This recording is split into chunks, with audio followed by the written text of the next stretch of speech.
विपक्षी दल हैं उनके साथ जो है वो आज महागठबंधन को लेकर पहली बैठक होने जा रही है, तो जाहिर तौर पर भारतीय जनता पार्टी के लिए एक बड़ी चुनौती जो है वो खड़ी होने जा रही है। इसी पर बातचीत करने के लिए हमारे साथ मौजूद हैं कैबिनेट मंत्री रणजीत सिंह चौटाला। सर, किस तरीके से देखते हैं, एक बड़ी चुनौती जो है वो सामने भारतीय जनता पार्टी के सामने आकर खड़ी हो जाएगी, जिस तरीके से आज जो महागठबंधन की जो पहली मीटिंग होने जा रही है, इसमें लगभग 13 विपक्ष के बड़े नेता जो हैं वो शामिल हो रहे हैं। देखिए, किसी भी नेता की गुडविल हो तो उसके आगे चलता है। एनटी रामाराव की गुडविल थी तो आगे बढ़ा। वीपी सिंह जब इस्तीफा दे के आए तो उन्हें हाथों हाथ लोगों ने उठाया। जब देवीलाल हरियाणा से जीते तो पूरे देश को एकदम उन्हें नेता मान लिया।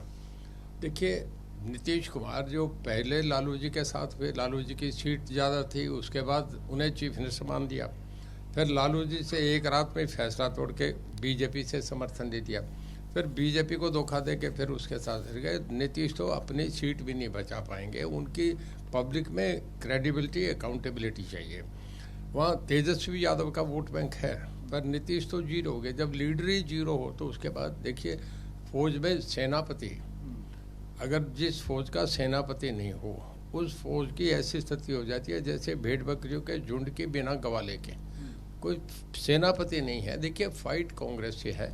राहुल गांधी को बुला नहीं रहे, बाकी राहुल गांधी से चिढ़ के सब इकट्ठे रहे। इनके पास कुछ है नहीं। राहुल गांधी कर्नाटक में जीते, देश में जीते। अगली लड़ाई मोदी जी और राहुल गांधी में है। इनका कोई नोटिस ही नहीं ले रहा। उन्हें अपनी सीट भी नहीं है। बिहार में 3 सीट भी नहीं आने की। जिस तरीके से आपने सर सेनापति का जिक्र किया, वो सेनापति नीतीश कुमार ही हैं, जिनके कहने पर 13 विपक्षी दल जो है वहाँ पर इकट्ठे हो रहे हैं। चाहे हम टीएमसी की नेता ममता बनर्जी की बात कर लें, राहुल गांधी, अगर कांग्रेस का जिक्र करें तो खड़गे उनकी तरफ से कौन से नुमाइंदा जो है वो इस मीटिंग में शामिल होगा, आरजेडी, तमाम विपक्षी दल जो बड़े नेता हैं वो लगातार इस मीटिंग में शामिल हो रहे हैं। और खासतौर पर यह भी कहा जा रहा है कि 1:1 की थ्योरी को जो है वो अपनाया जाएगा। जिस तरीके से यदि भारतीय जनता पार्टी का किसी एक सीट पर जो है वो एक नुमाइंदा उतारती है, एक उम्मीदवार को उतारती है, तो सभी विपक्षी दल जो है वो एक उम्मीदवार, साझा उम्मीदवार जो है वो भारतीय जनता पार्टी का अगेंस्ट उतारेंगे। इस रणनीति को किस तरीके से देखते हैं? देखिए, सारी अपोजिशन एक ही बात पे है कि किसी एक आदमी का अपना कोई वो रहा नहीं, तो वो ये देख रहे हैं कि हम बुरे क्यों बने। इन्विटेशन है तो चलो सेरेमोनियल जाएं। देखिए, मैं आपको एक उदाहरण दे रहा हूँ। 77 में 3 आदमी सबसे बड़े थे जब जनता पार्टी बने। उस वक्त सबसे बड़े नेता थे मोरारजी देसाई, चौधरी चरण सिंह और उसके बाद बाबू जगजीवन और वाजपेयी जी। 4 नेता थे। वो चारों लोगों ने एक तरफा मैंडेट दिया। यूपी के 85 पूरा नॉर्दर्न इंडिया साफ कर दिया था। कांग्रेस के खिलाफ एक लोगों ने उस जो एक इमरजेंसी एक्सेस थी उसके खिलाफ रिबट करा और इतना बड़ा गठबंधन 1.5 साल में टूट गया। दूसरी बार 1989 में चौधरी देवीलाल ने एक गठबंधन बनाया। उसमें 3 सबसे बड़े सेनापति थे। चौधरी देवीलाल थे, वीपी सिंह थे और चंद्रशेखर थे। वो 2 साल चली। अब आप ये बताइए, जहाँ 40 इकट्ठे हो रहे हैं विपक्ष के दल के नेता, 40 ही प्राइम मिनिस्टर बनने के कैंडिडेट हों, तो अगर ऐसे गठबंधन की सरकार बन गई तो देश तो 10 साल पीछे चला जाएगा। कोई भी देश का हर नागरिक, आज G20 सम्मेलन हो रहे हैं, हर आदमी समझता है कि हिंदुस्तान की अपनी क्या हैसियत है। पूरे यूरोप के मिलकर 60 करोड़ की आबादी नहीं है। इंडिया 140 करोड़ की आबादी है। जितना G20 में सब वर्ल्ड की पूरे वर्ल्ड पावर आ रही है, उन्हें मार्केट चाहिए। हर आदमी इंडिया को हाथों हाथ। इंडिया वर्ल्ड की 5वीं इकॉनमी बन गई, ये दूसरी तीसरी इकॉनमी बनने जा रही है। इन गठबंधन के देश तो देश का नाश पिट जाएगा, कोई होगा ही नहीं, कुछ नहीं होने का। मैं नहीं मानता इस बात में कुछ है। ये वो मायावती का कुनबा है, 3 दिन में बिखर जाएगा। आपने जिक्र किया कि इतिहास में पहले भी बहुत सारे गठबंधन जो है वो हो चुके हैं, लेकिन वो कम से कम 1 या 2 साल चले और उसके बाद जो है वो एक बार फिर से जो है वो गठबंधन नहीं रहा। लेकिन इस बार यदि गठबंधन बुलंद होता है, चाहे वो 1 साल चले या 2 साल चले, लेकिन कहीं ना कहीं बीजेपी के लिए एक सरदर्द तो जरूर बनता हुआ दिखाई दे रहा है। 1:1 की थ्योरी मैंने आपको बताई, उस 1:1 की थ्योरी को किस तरीके से देखते हैं अगर वो इम्प्लीमेंट हो जाती है तो? आप देख लेना, ये गठबंधन टिकटों पे टूट जाएगा। आगे 1:1 टिकटें बंटनी तो दूर की बात है, 1:1 हो जाए तो भी नहीं। देखिए, मोदी साहब का चेहरा बहुत बन गया। मोदी साहब एक जनमानस नेता बन गए। मोदी साहब देखिए, वर्ल्ड में 4 स्टेट्समैन बने हैं।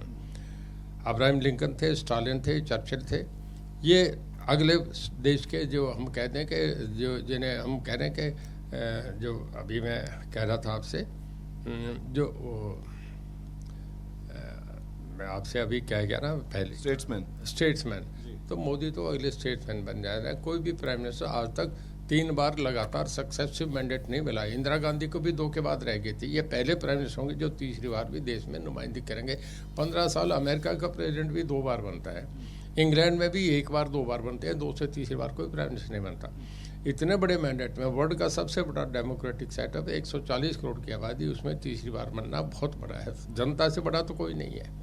मोमेंटम गेन किया है, खासतौर पर हिमाचल चुनावों के बाद। हिमाचल का जिक्र करें, उसका कर्नाटक का जिक्र करें, मध्य प्रदेश में चुनाव होंगे, छत्तीसगढ़ में चुनाव होंगे, कहीं ना कहीं जो एक प्रभाव है कांग्रेस पार्टी का और साथ ही साथ जो अन्य विपक्षी दल जो महागठबंधन में हिस्सा ले रहे हैं, इतना प्रभाव आप देखते हैं और चुनौती किस तरीके से देखते हैं? इतनी बड़ी चुनौती जो बीजेपी के सामने खड़ी होगी, उस चुनौती से किस तरीके से पार पाएंगे? और साथ ही साथ कांग्रेसी नेताओं का साफ तौर पे कहना है कि इस बार जो है वो मोदी मैजिक चलने वाला नहीं है।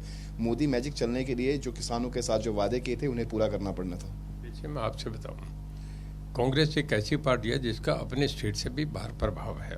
हालांकि उत्तर प्रदेश में 0 हो गया, सबसे बड़ी स्टेट है 85 में, वहाँ इनकी सीट भी नहीं है सोनिया गांधी की चोट के। पर बाहर स्टेटों में एक कांग्रेस ऐसी पार्टी है जिसका दूसरी स्टेट में, तीसरी स्टेट में प्रभाव। जैसे वो कर्नाटक जीत गए, पहले राजस्थान जीते, पहले मध्य प्रदेश जीते, छत्तीसगढ़ जीते। पर जितनी रीजनल पार्टी है वो तो कहीं दूसरी जगह है ही नहीं। ओवैसी का कहीं MP नहीं बनता, कहीं एक MLA नहीं बनता, जाके खड़े कहीं भी कर देते हैं। राष्ट्रीय जनता दल का बिहार से बाहर कुछ नहीं है। बंगाल में मायावती का, उसका ममता बनर्जी का दूसरी जगह नहीं है। तो किसी का भी कुछ नहीं है। कांग्रेस जो है पहले बिल्कुल, मैं अब मानूंगा, पहले तो बिल्कुल 0 हो गई थी, 40 पे आ गई।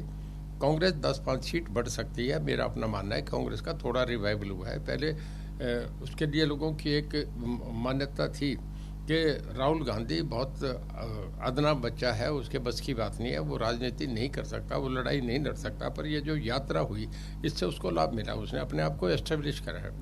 ये माना है कि राहुल गांधी दम है, लड़ सकता है। वो एक उसमें T-शर्ट में लेके पूरे देश में ठंड में चला, पूरा सफ़र करा, और उसके बाद वो थोड़ा सा कांग्रेस ऊपर उठी है। पर यही करके अब कांग्रेस और मोदी जी में फाइट माना जा रही है। बाकी लोगों से तो फाइट ही नहीं है, वो तो अपने सर्वाइवल के लिए देख रहे हैं, वो तो अपनी स्टेटें कम नहीं हो।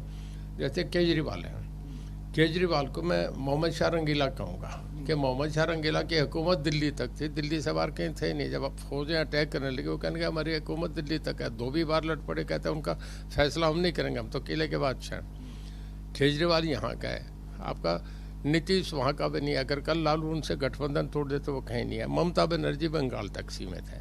तो सामने ऑल्टरनेट ही कांग्रेस रहेगा, कांग्रेस से फाइट रहेगी। पर कांग्रेस, मेरा अपना अंदाजा है, 50-60 सीटों में रह जाएगी। और मोदी साहब की वही, फिर जब ये दिखता है कि आया सामने विपक्ष सरकार बनाने की स्थिति में है, तो लोग विपक्ष की तरफ चलते हैं। जब नहीं हो तो फिर लोग वापस वहीं चले जाते हैं।